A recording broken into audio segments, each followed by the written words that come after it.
Hi students, बेटा good morning all of you. तो आप कैसे हैं? आइए आज हम बात करते हैं क्लास 7th की history lesson second. The name of the lesson is new Kings and kingdoms. Okay and students, this is a fourth video on this lesson and the topic is agriculture and irrigation, and second and last topic is the administration of the empire। इसलिए जैसा कि आप जानते हैं कि हम लोग इस लेसन को कर रहे थे और ये फोर्थ वीडियो है। इससे पहले मैं 3 वीडियो और कर चुका हूँ। अगर आप नहीं देखे हैं जाके यूट्यूब से देख लें ताकि आपको लाइन बाय लाइन का स्टोरी क्लियर समझ में आ जाए। ठीक है, और ये बहुत ही इंटरेस्टिंग और नॉलेजफुल वीडियो होने वाला है। और बता दूँ आपको कि ये लास्ट पार्ट भी है इस लेसन का। ठीक है, इसके बाद हम नेक्स्ट लेसन में मिलेंगे नेक्स्ट वीडियो के साथ। तो आज हम स्टार्ट करते हैं। एक हम लोग पढ़े थे क्लोजर लुक ऑफ चोल्स, यानी कि चोल राजाओं का बारे में हम लोग कुछ अध्ययन कर रहे थे कि उनका एडमिनिस्ट्रेशन कैसा था, उनका मतलब अदर्स जो है कल्चर या स्प्लेंडर क्या था। लेकिन आज हम बात करेंगे इरिगेशन सिस्टम। हम इरिगेशन सिस्टम पे चर्चा क्यों कर रहे हैं? क्योंकि हमारा जो कंट्री है आज से नहीं, बहुत स्टार्टिंग से ही इरिगेशन या एग्रीकल्चर प्रधान रहा है। क्योंकि यहाँ पर सबसे स्टार्टिंग में या फिर हमारे आदिमानव जो हम हिस्ट्री पढ़े हैं क्लास 6 का भी, तो वहाँ पर सबसे पहले लोग जो है कच्चे रॉ मटेरियल्स को फूड के रूप में लेते थे। जैसे जैसे थोड़ा सा नॉलेज डेवलपमेंट हुआ या फिर उनका विकास हुआ तो लोगों ने नए नए तरीके का आविष्कार किया। तो हम लोग उसको पढ़े हैं एग्रीकल्चर में। तो हम यहाँ देखते हैं कि इस जो चोल राजाओं का जो राज्य रहा है, क्षेत्र रहा है, तो वहाँ एग्रीकल्चर को लेकर के क्या उनका नज़रिया रहा है, क्या उनका डेवलपमेंट रहा है, व्यू रहा है, और किस तरह से लोग उन्हें एग्रीकल्चर को देखा था, हम उसको देखने वाले हैं। तो बेटा अगर आपके पास बुक है हिस्ट्री का तो आप पेज नंबर 24 को ओपन कर लीजिए ताकि हम लोग लाइन बाय लाइन का स्टोरी समझ सकें। और उसमें आपका पेज नंबर 24 में है एग्रीकल्चर एंड इरिगेशन। ओके, आइए देखते हैं। Many of the achievement of the Chols were made possible through the new developments in agriculture। देखिए चूँकि हमारा कंट्री या फिर ये कह सकते हैं पूरा वर्ल्ड स्टार्टिंग में एग्रीकल्चर ही एक मेन ऑक्यूपेशन था। लोगों का मेन लक्ष्य क्या था? पहले भोजन मिले, इसके बाद दूसरा काम हो। तो एग्रीकल्चर को सब लोगों ने डेवलप किया और एग्रीकल्चर को डेवलपमेंट करने के बाद ही बाकी डेवलपमेंट पॉसिबल हो पाया है। ठीक है, पूरे कंट्री में। अब यहाँ पर दिया हुआ है कि मैप 2 को भी फिर से देखा जाए। आप देखिएगा मैप 2 को। ठीक है, नोटिस दैट हम यहाँ देखेंगे कि जो रिवर कावेरी है उसके कई सारे ब्रांचेज जो हैं आपको से स्मॉल कैनल्स निकाला गया है बे ऑफ बंगाल में गिरने से पहले। यानी जो कावेरी रिवर्स है ना, उसको बंगाल की खाड़ी में गिरने से पहले, ठीक है, उसमें से कई सारे कैनाल्स का डेवलपमेंट किया गया था। किस लिए? इरीगेशन के लिए, ताकि वहाँ से कैनाल के माध्यम से इरीगेशन मतलब वाटर को लेकर के और जो आपका क्रॉप्स है उसको इरिगेट किया जाए। This canals overflow frequently depositing fertile soil on their banks. यानी कि जो ये आपका कहते हैं ये जो कैनाल्स हैं वो रिवर से वाटर लेते थे, तो वाटर के साथ साथ जो उसमें मिली हुई मिट्टी है, यानी कि कह सकते हैं इसको सेडिमेंट्स है, सेडिमेंट को भी लेते थे। और ये सेडिमेंट जो है किसानों के खेतों में जा कर के सील्ड हो जाते थे, जिससे जो सॉइल है वहाँ बहुत ज़्यादा फर्टाइल हो जाती थी। ठीक है, उपजाऊ हो जाती थी। Water from the canals also provide the necessary moisture for agriculture, particularly the cultivation of rice. और ये जो कैनाल्स हैं, जो वाटर्स हैं, अपने साथ साथ नमी भी अपने मिट्टी को करते थे, जिसमें राइस वगैरह कल्टीवेशन, धान की खेती जो है। अच्छा, आप जानते हैं कि राइस और वीट में सबसे ज़्यादा अगर वाटर की कंज्यूमिंग होता है तो राइस की क्रॉप्स में होता है। इसलिए राइस की क्रॉप्स के लिए सबसे ज़्यादा वाटर की ज़रूरत पड़ती है। इसलिए जो कावेरी रिवर से जो कैनाल्स बनाए गए थे वहाँ से वाटर की कमी जो है आसानी से वहाँ पर मेंटेन कर लिया जाता था। Okay, through agriculture had developed earlier into the parts of Tamil Nadu, it was only from the 5th or 6th century that this area was opened of a large scale cultivation। That means ये बात हो रही है कि agriculture को development करने के बाद, एग्रीकल्चर के डेवलपमेंट के बाद ही जो तमिलनाडु का दूसरा जो पार्ट्स है वो भी ज़्यादा डेवलप हुआ था। क्योंकि यहाँ पर ये डेवलपमेंट जो है 5th और 6th सेंचुरी में ही हो चुका था। ठीक है, लार्ज स्केल में बड़े पैमाने पर खेती गृहस्थी होती थी वहाँ पर, चूँकि इरिगेशन था। अभी हम देख रहे हैं कि हमारे क्षेत्र में जहाँ से हम बिलोंग करते हैं, अगर वहाँ पर कैनाल ना हो, ठीक है, कैनाल्स को बंद कर दिया जाए तो अक्सर ऐसा होगा कि लगातार 2-3 साल के बाद 1 साल जो है सूखा पड़ना ही पड़ना है। जैसा कि आपके अगर दादा अगर हैं उनसे बात करेंगे तो बताएंगे अपने जो बचपन की दृश्य कि यहाँ पर जो है कुछ नहीं सूखा हो जाता था, धान नहीं होती थी। तो अब जो संभव इसलिए हुआ है कि आप गंगा रिवर से कैनाल्स के माध्यम से हम लोग वाटर को लेकर के अपने प्लांट्स को या अपने क्रॉप्स को जो है इरिगेट कर लेते हैं। ठीक है, तो सबसे बड़ी बात है कि एग्रीकल्चर करने से पहले इरिगेशन की व्यवस्था करना है, इरिगेशन की फैसिलिटी करना। आज पंजाब हरियाणा जो है मतलब major productions of wheat and rice में आता है। क्यों? क्योंकि वहाँ पर वर्षा नहीं होती है, बहुत नॉर्मल होती है, ना के बाद होती है, बट वहाँ पर इरिगेशन सिस्टम इतना डेवलप कर दिया गया है, इतना मतलब फैसिलिटेट हो गया है कि वहाँ पर जो है मतलब राइस की खेती के साथ साथ व्हीट तो पूछिए मत, बहुत ज़्यादा मात्रा में होता है। तो क्यों होता है? Due to the facility development of the irrigation. Okay, land at the forest had to be cleared in some regions, और इरिगेशन की फैसिलिटी हो जाने की वजह से जो है फॉरेस्ट को क्लियर कर दिया गया, वहाँ की पेड़ों को काट दिया गया और उसे मतलब इरिगेशन के लिए बना दिया गया। In the delta region embankment had to build a prevent flooding and canals had to construct to carry water to the fields। यानी कि यहाँ से जो है जो बाढ़ आती थी उसके लिए, उसको बचाव के लिए यहाँ पर कैनाल से डैम बनाए गए, मतलब उस तरह की व्यवस्था की गई और वहाँ पर वाटर भी लाए गए। किस लिए? मतलब इरिगेशन करने के लिए। In many areas 2 crops were grown in area. हम जैसे हम लोग में होता है 2 सीजन होता है, रबी एंड खरीफ। तो बहुत सारे ऐसे तमिलनाडु में रीजन्स है जहाँ पर इरिगेशन की फैसिलिटी हो जाने की वजह से दोनों क्रॉप हो जाते हैं। जैसे जानते हैं आप, तो रेनी सीजन में मानसून भी आता है तो कुछ वर्षा जाती है इसलिए खेती जाती है, लेकिन वीट के लिए जो है डायरेक्टली डिपेंड होते हैं लोग इरिगेशन सिस्टम पे जो डेवलप किए होते हैं।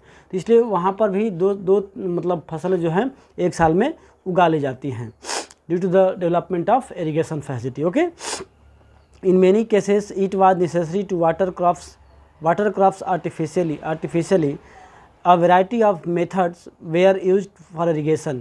यानी जानते हैं कि जो वाटर को जो नेसेसरी है, जैसे मैंने अभी यहाँ पर बताया पंजाब हरियाणा का, तो वहाँ पर आर्टिफिशियली जो है निकाला जाता है, यानी कि वहाँ पर स्प्रिंकल सिस्टम से जो है लोग अपने खेतों में इरिगेट करते हैं, मतलब वाटर जो है फ्लो करते हैं। A variety of method used it for irrigation. कई तरह के जो है इरिगेशन का माध्यम अब तो हो गया है। पहले ज़माने में आप देखेंगे, पुराने अगर पूछेंगे अपने दादा पापा से तो वो बताएंगे किस तरह की फैसिलिटी पहले इरिगेशन में होती थी। ठीक है, लेकिन आज तो है कि बस एक स्विच प्रेस करो और आपके पूरे जो फसल है इरिगेशन मतलब उसको वाटर प्रोवाइड हो जाएगा। वरना पहले दिन भर रात भर जो है फिजिकल वर्क करना पड़ता था तो जाके आपको वाटर मिल जाता था। ओके, तो इन सम एरियाज वेल वेयर डग, बहुत सारे मतलब कुएँ खो जाते थे। दैट मीन्स वेल के माध्यम से लोग इरिगेट करते थे, कुएँ से पानी लेते थे। In other place dug huge tank were constructed to collect water, और दूसरी जगह क्या करते थे लोग, तालाब, जैसे टैंक होता है ना, तालाब पोखरा इसको हम अपनी भाषा में बोलते हैं। तो पहले लोग इस तरह की मतलब टैंक वगैरह या तालाब पोखरा की व्यवस्था करते थे जहाँ रेन वाटर जो है स्टोर होता था और उसको आवश्यकता पड़ने पर गेहूं की खेती के लिए लोग इरिगेट करते थे, मतलब यूज़ करते थे। Remember that irrigation works required planning. That means के बाद भी जो है इरिगेशन के लिए एक प्लान की जरूरत पड़ती थी, किस तरह से हम प्लानिंग करेंगे कि हमारा जो फसल जो है इजीली इरिगेट हो जाएगा। Maintaining these works and deciding on how water is to be shared, most of the new rules as well as people living in village took an active interest in these activities। यानी किसको करने के लिए जो है एक plan होती थी कि भाई किस मैनर में, किस एरिया में वाटर कब प्रोवाइड करना है, कब नहीं करना है, कितना मात्रा में करना है, इन तमाम तरह की बातों का एक फिक्स प्लानिंग होती थी इन सारे एक्टिविटी को करने के लिए। तो जो किंग होता था उस समय वो उसको एक वेल मेंटेन तरीके से उसको हैंडल करता था ताकि सभी लोगों को वाटर जो है इजीली अवेलेबल हो जाए। ओके, तो आज हम बात करते हैं नेक्स्ट पॉइंट जो हमारा है, नेक्स्ट और लास्ट पॉइंट भी होगा एडमिनिस्ट्रेशन ऑफ द एम्पायर। यानी कि उस साम्राज्य की जो प्रशासनिक व्यवस्था थी हम यहाँ देखने वाले हैं कि जो जैसे आज जो हमारा कंट्री जो है कॉन्स्टिट्यूशन के अकॉर्डिंग रूल्ड होता है, उसी प्रकार हर एक किंगडम में कोई ना कोई रूल्स ऐसा होता है जिसके अकॉर्डिंग जो है क्या करते हैं किंग वगैरह उसको कंट्रोल करने का काम करते हैं। तो आज हम देखेंगे यहाँ पर कि चोल राजाओं ने किस तरह की रूल बना रखी थी अपने कंट्री को कंट्रोल करने के लिए। Okay, how was the administration organize settlements of peasant known as Ur कहते थे, यानी कि जहाँ सेटलमेंट होते थे किसानों का, जहाँ लोग रहते थे पीजेंट्स वगैरह, उस एरिया क्या कहते थे, उर कहते थे। Become prosperous with the spread of irrigation agriculture, जैसे जैसे इरीगेशन की फैसिलिटी बढ़ते गई वैसे वैसे ये पीजेंट जो है काफ़ी मात्रा में धनी मनी होते गए। ठीक है। Groups of such village formed larger units called Nadu, और इस प्रकार के जो मतलब पीजेंट्स का ग्रुप था वो कई सारे गाँवों को मिलाकर के एक नाडू बोलते हैं उसको, उसे एक मतलब होता है बड़ा सा यूनिट या संघ, उसको बोलते हैं नाडू।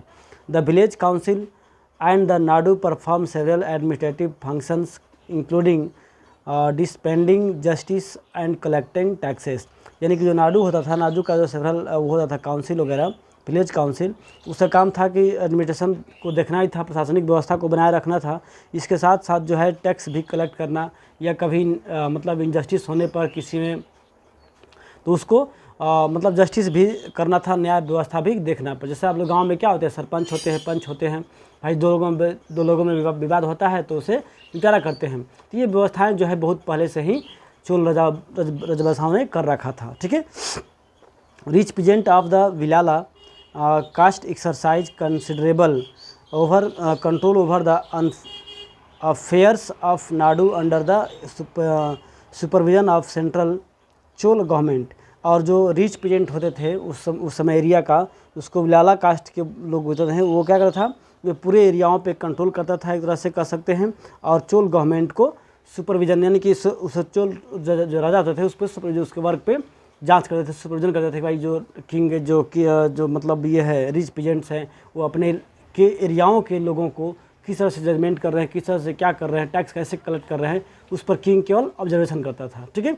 बाकी ये सब काम रिच पीजेंट ही कर लिया करते थे, यानी कहते हैं किंग जो है डायरेक्टली न करके इनडायरेक्टली उन एरियाओं पे कंट्रोल करते थे, अपनी निगाहें रखा कर। जैसा आज भी है, आज भी क्या है, हमारे जो प्राइम मिनिस्टर हैं वैसा थोड़ी ना कि सब गांव में जाकर देखते हैं, है ना। वो क्या करते हैं, पूरे कंट्री को स्टेट में डिवाइड किया गया है, उस स्टेट को डिस्ट्रिक्ट में डिवाइड किया गया, डिस्ट्रिक्ट को आपको ब्लॉक में या फिर तहसील में डिवाइड किया गया है, और पूरे तहसील को पंचायत में डिवाइड किया गया है। प्रत्येक पंचायत में एक मुखिया होते हैं, प्रधान होते हैं, जो क्या करते हैं अपने लोकल लेवल पे लोगों को केयर करते हैं। उसी प्रकार की ये व्यवस्था बहुत पहले से ही वहाँ पर डेवलप कर दी गई थी। The Chola king gave some rich land owners titles like the Muvendavelan, यानी कि एक नाम है जो इसको बोल सकते हैं peasant serving the three Kings, यानी कि ऐसे जो है तीन लोग क्या करते थे, राजाओं को सेवा करते थे, जो कि टैक्स वगैरह करते थे, सबमिट करते थे। नेक्स्ट है अयोयार, जो इसको चीफ बोलते थे। As the market of respect and interested that means ये क्या होते थे कि वे मतलब मार्कर्स होते थे, रिस्पेक्ट करते थे, और बहुत ही राजा का विश्वासी लोग होते थे। जिसका किंग पे विश्वास होता था या किंग जिस पर विश्वास करता था वही लोग क्या करते थे, इस काम को किया करते थे, टैक्स कलेक्ट करने का काम करते थे। नेक्स्ट है आपका, We have seen that Brahmins often receive land grants or Brahmdaya. As a result, a large number of Brahmana settlement emerge in the Kaveri valleys as in other part of the South India. जैसे कि हमने पहले भी पढ़ा था कि जो Brahmins लोग होते थे जब राजा का अकाउंट वगैरह लिखते थे या राइट करते थे उसका मतलब डिटेल्स वगैरह, तो किंग क्या करते थे, किंग खुश होकर के उसे लैंड भी देते थे। ठीक है। उसी प्रशस्ति में हम लोगों ने पिछले वीडियो में देखा था, तो उससे करते थे। इसलिए यहाँ पर जो ब्राह्मण भी है जो साउथ इंडिया के कई सारे पार्ट्सों में भी वो रहा करते थे, आज भी हम आप देख सकते हैं। Each Brahmadeya was looked after by an assembly or sabha of prominent Brahmana land holders, यानी कि ऐसे ही बहुत सारे बड़े बड़े ब्राह्मण थे प्रोमिनेंट जो है मुख्य रूप से सभा में कंडक्ट करते थे, भाग लेते थे, पार्टिसिपेट करते थे, और वैसे बहुत सारे ब्राह्मण जो है पूंजीपति भी या फिर ज़्यादा ज़मीन वाले भी होते थे। These assemblies worked very efficiently, और जो असेंबली था ये सभा जो होती थी बहुत ही प्रभावकारी तरीके से वर्क करती थी। Their decisions were recorded in details in inscription, और जो भी डिसीजंस इस असेंबली के द्वारा होती थी उसको इंस्क्रिप्शन में रिकॉर्ड किए थे, उसको खुदाई करके रखा जाता था कि बाद में भाई कोई विवाद होगा तो उसको दिखाया जाए कि हाँ यहाँ पर क्या डिसीजन लिया गया था। ठीक है।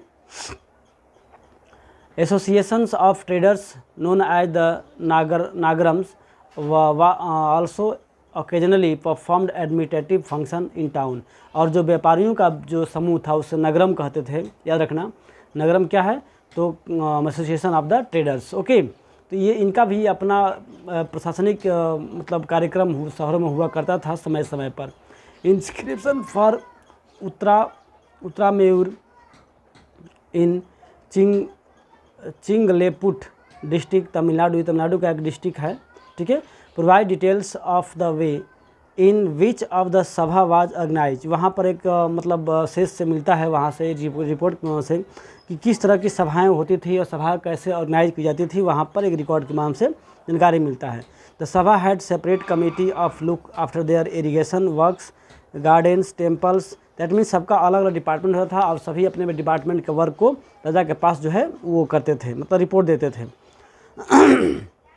Names of these eligible to be members of the committee were written on small tickets of the palm leaves. और जो भी ये मेंबर्स हुआ करते थे, जो एलिजिबल मेंबर हुआ करते थे, अपनी अपनी समस्याओं को, अपने अपने बातों को एक पाम लीव पर लिख करके राजा को पेश करते थे।